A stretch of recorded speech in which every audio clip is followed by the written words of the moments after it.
Sir हुकूमत के हाथ से गेम निकली किस वक्त? मौलाना साहब की वजह से निकली या फिर कोई और मुहर्रिकात थे? नहीं, हुकूमत के हाथ में गेम थी नहीं। अच्छा। हुकूमत, मैं आपको ये गारंटी दे रहा हूँ, मौलाना होते भी तो 4 बंदे कहाँ हैं अभी तक?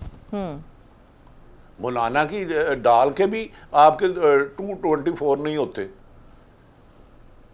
अंदाजा करें, मुझे लगता है ये वजीर आजम को भी आखिरी मौके तक नहीं पता था कि अमेंडमेंट में क्या क्या होना है। मैं तो उस आइंस्टाइन का पता करना चाह रहा हूं जो जिसने ये अमेंडमेंट का बनाई है कॉपी। आखिरी दिन तक आप सुबह सवेरे से शुरू हुए, रात के अंधेरे तक सुना था कि डाकू चोर रात के अंधेरे का इंतजार करते हैं, जाके वारदात डाले, लोग सो जाए।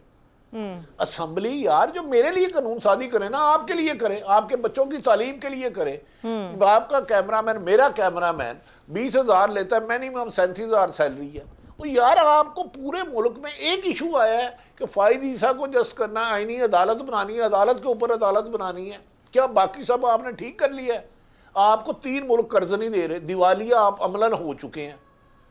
यानी कि इतना कि इक़्तिदार के लिए अंधा हो जाना कि आप 25 करोड़ आवाम की वादिया मेजोरिटी को पता ही नहीं, और उनके मुंतहिब नुमाइंदे चाहे फार्म 45 है 47 है, उनको भी नहीं पता आज किस पे साइन करने हैं।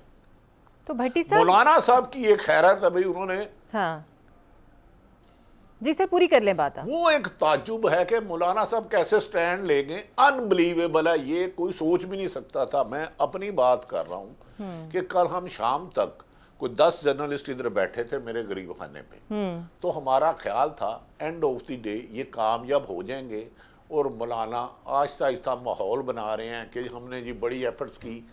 लेकिन जब असम्बली से मौलाना साहब निकले रात को, जो कमेटी थी, तो एक जो उनके साथ थे, मैंने उनसे फ़ोन किया, कहते यार ये इन्होंने हमें क्या कायल करना है, इन्हें तो खुद नहीं पता बिल में क्या लिखा है। कैन यू इमेजिन यार, ये कभी कानून साजी हुई है इस तरह? तो सर मुलाकातों में फिर क्या उनके साथ ये बातें करते रहे हैं? बार बार कभी कोई जा रहा है, कभी कोई जा रहा है, कभी बिलावल भुट्टो जा रहे हैं, कभी वजीर आजम जा रहे हैं, कभी मोहसिन नकवी साहब जा रहे हैं, तो फिर बात करते क्या थे उनसे जाके?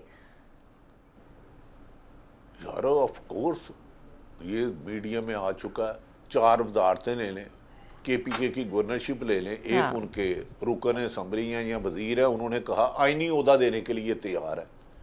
कल ख्वाजा आसफ ने खुद कहा कि यार नंबर गेम पूरी नहीं हुई इसलिए हम नहीं कर सके। खुद ख्वाजा आसफ वजीर दफा हैं जो अपनी सीट का दफा नहीं कर सके, जो एक बेवा की सीट रेहाना डार उस्मान डार की वालदा पर मुंतखब होके आए हैं। मुझे समझ नहीं आती, इतने इतने सीनियर पॉलिटिशियन हैं, ख्वाजा साहब भी हैं, चलो नवाज शरीफ को ज़ियाउल हक लाए, 81 से हो, यार आपका इतना विजन भी नहीं है कि जो आप अमेंडमेंट ला रहे हो उसको 3-4 दिन अपने हाउस में डिस्कस कर लो, हो सकता है वो आवाम की बेहतरी हो। अच्छा, आप अंदाजा करें ना, जिस मुल्क का वजीर आजम ना बेखबर हो। और सर आपको लगता है आर्टिकल 63 पर एतराज़ तो बहुत सी जमातों को था, लेकिन अगर ये आईनी तहफ़्फ़ुज़ मिल जाता है तो इसका मतलब है कि हम फ्लोर क्रॉसिंग को आईनी तहफ़्फ़ुज़ दे रहे हैं, यानी बराह रास्त तमाम पार्लिमानी बॉडी, सेनेट, कौमी असम्बली, अब आप एक मछली मंडी बनाने जा रहे हैं।